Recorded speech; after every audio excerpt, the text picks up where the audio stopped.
welcome back to my YouTube channel Rizna Tiarika with me Rizna. Everybody, di video kali ini kita akan kembali lagi membahas tentang hal-hal yang berkaitan dengan tugas akhir tentunya. Kali ini kita masih membahas putaran skripsi. Jadi everybody, di video kali ini itu tepatnya kita akan membahas tentang cara cepat menyelesaikan penulisan skripsi. Kenapa kita membahas kali ini? Karena salah satu faktor yang mempengaruhi kita lambat cepatnya dalam menyelesaikan skripsi itu adalah penulisannya pribadi. Jadi penyusunan skripsi itu kadang sangat mempengaruhi, banyak faktor yang mempengaruhinya, mulai dari diri kita, misalnya seperti kemageran yang sering terjadi, yang sering menghantui Anda sekalian, juga misalnya kurangnya pengetahuan Anda terkait dengan poin, atau kurangnya wawasan Anda terkait dengan poin yang Anda angkat. Sometimes kan kita terjebak ya pada judul misalnya yang diberikan oleh senior, kemudian kita mengajukan, ternyata itu diterima, namun kita tidak cukup memiliki wawasan tentang itu. Ataupun hal lain, misalnya Anda belum memiliki keterampilan yang baik dalam hal tulis menulis, sehingga membuat Anda lama dalam menyelesaikan atau menyusun skripsi ini.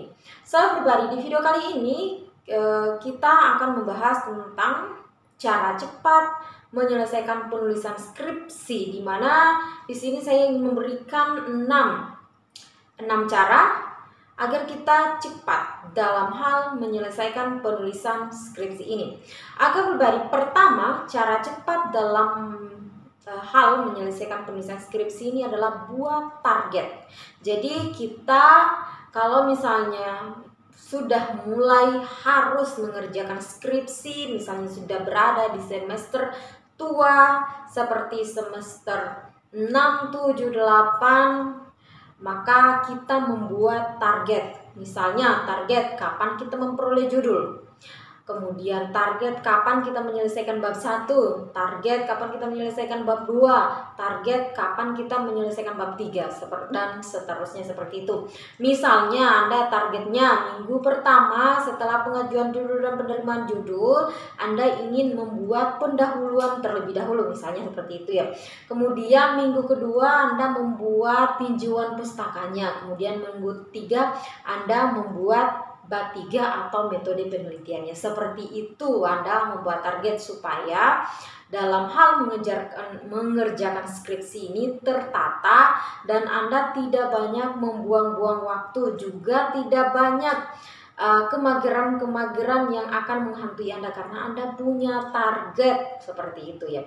Jadi target-target ini akan membantu Anda konsisten dalam menulis, seperti itu ya pribadi. Kemudian target berikutnya selain penulisan ya pribadi, Anda membuat target kapan akan menyelesaikan studi Anda. Jadi misalnya Anda mulai menulis proposal ataupun Anda mulai mengajukan judul di bulan ini, Anda harus punya target kapan Anda akan menyelesaikan studi itu atau kuliah Anda ya. Misalnya bulan ini Anda udah mulai mengajukan judul, Anda membuat target 6 bulan ke depan harus sudah menyelesaikan kuliah Anda, misalnya seperti itu. Jadi misalnya bulan ini Anda menyusun proposal dan sebagainya terkait dengan konsultasi, juga misalnya terkait dengan studi lapangan, juga misalnya studi awalnya, sehingga misalnya bulan depan Anda langsung ujian proposal atau seminar proposal.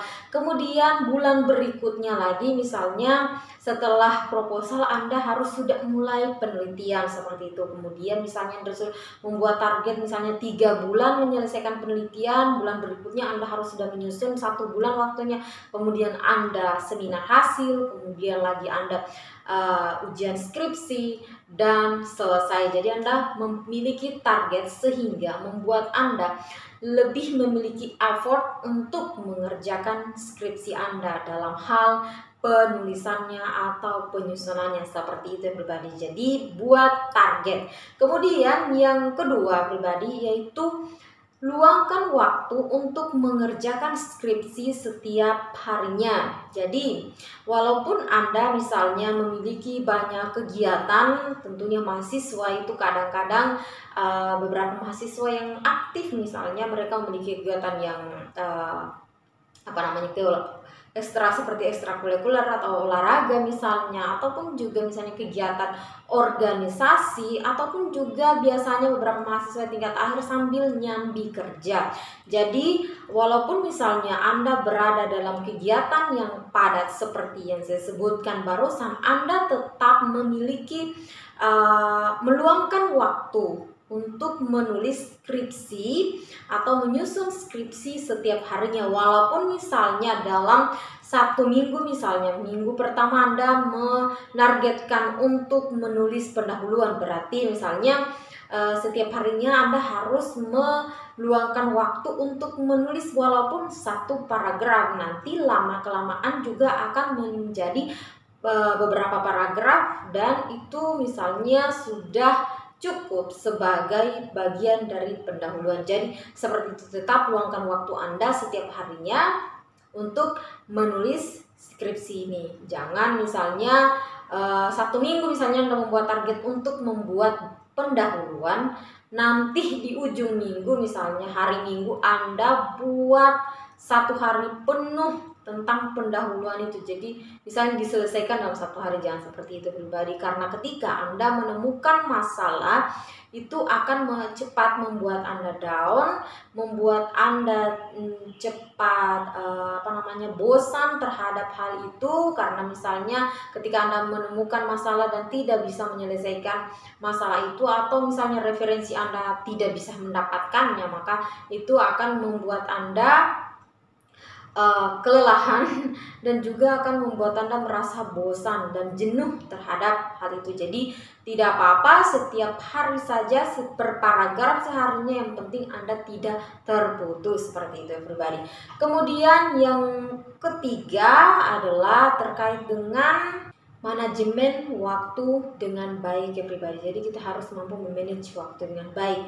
Jadi memanage waktu dengan baik ini misalnya kapan waktunya untuk organisasi, kapan waktunya Anda harus fokus menulis, kapan waktunya misalnya di semester 6 ada beberapa mata kuliah yang belum terselesaikan, kapan waktunya harus menyelesaikan tugas kuliah misalnya, kapan juga harus menyusun, seperti itu, kapan waktunya untuk healing, seperti itu. Jadi Anda harus mampu memanajemen waktu Anda dengan baik sehingga penulisan ini tetap terkontinu, seperti itu. Jadi tidak terputus.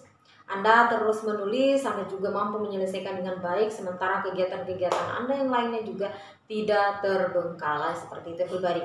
Kemudian yang pribadi yang keempat adalah sering lakukan diskusi bersama teman-teman yang misalnya mengerjakan skripsi juga, atau senior-senior Anda yang juga sedang mengerjakan skripsi, atau senior-senior Anda yang sudah mengerjakan skripsi atau sedang mengerjakan skripsi. Jadi Anda berdiskusi dengan mereka, baik senior-senior misalnya yang memiliki penelitian yang mirip dengan yang Anda miliki ataupun tidak. Jadi diskusi saja terkait ini terkait skripsi Anda dengan mereka. Ketika misalnya mereka, teman-teman Anda menceritakan keluhan mereka terhadap skripsi, tidak ada salahnya kalau Anda juga menceritakan keluhan Anda terkait dengan skripsi yang Anda miliki. Jadi misalnya teman Anda pernah melewati masalah itu, bisa misalnya dia akan memberikan suatu solusi, ataupun juga ketika teman Anda misalnya menceritakan masalah juga yang ia hadapi dan Anda pernah melewati itu, bisa memberikan solusi juga. Begitupun juga misalnya Anda bercerita ke senior-senior Anda. Jadi ada timbal balik di sana, sehingga misalnya ketika Anda memperoleh suatu masalah terkait dengan skripsi Anda mudah gitu memperoleh jalan keluarnya. Jadi karena kenapa? Ketika kita memperoleh masalah dalam hal penulisan ini, kita itu cenderung akan mendiamkan skripsi kita berhari-hari. Makanya kita perlu berdiskusi sama teman supaya kita tidak merasa bahwasanya oh ternyata masalah ini bukan hanya saya yang dapat, ada juga kawan yang lain. Dan juga misalnya Anda memperoleh beberapa masukan dari kawan Anda sehingga membuka kembali pemikiran Anda. Oh, ini tuh jalan keluarnya, seperti itu ya everybody.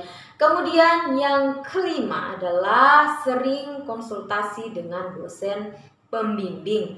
Jadi ketika Anda misalnya sudah menulisnya, maka konsultasikanlah dengan dosen pembimbing. Dan misalnya sudah dosen pembimbing Anda sudah merevisi apa yang Anda kerjakan, maka segeralah revisi kembali, lalu segera konsultasikan lagi. Jadi sesering mungkin Anda melakukan konsultasi hingga tulisan Anda itu memang benar-benar layak untuk dilakukan seminar atau ujian seperti itu. Jadi jangan malas-malas berkonsultasi pribadi, percuma Anda menulis banyak-banyak kalau misalnya tidak pernah diperiksa oleh pembimbing Anda. Kemudian pribadi yang keenam itu hindari kegiatan yang menyita waktu. Kalau misalnya Anda adalah tipikal orang yang tidak bisa membagi waktu Anda dengan baik, tidak bisa memanajemen waktu Anda dengan baik, maka kurang-kurangilah kegiatan-kegiatan yang menyita waktu. Misalnya sebelumnya Anda sangat aktif berorganisasi, tetapi ketika Anda mulai mengerjakan skripsi, maka kurang-kurangilah kegiatan Anda di sana misalnya. Kemudian misalnya Anda sangat aktif di suatu bidang olahraga, tetapi Anda harus berhadapan mengerjakan skripsi, maka kurang-kurangilah dulu berolahraga seperti itu. Misalnya Anda berolahraga setiap sore, tidak masalah. Anda menguranginya misalnya 3 kali seminggu, tidak perlu setiap hari lagi seperti sebelumnya. Begitulah kira-kira ya everybody. So everybody, itulah cara cepat agar kita cepat selesai dalam penulisan skripsi ini. Mudah-mudahan bermanfaat bagi everybody sekalian. Thanks kalau you have watched my video. Meet again in the next video and bye-bye.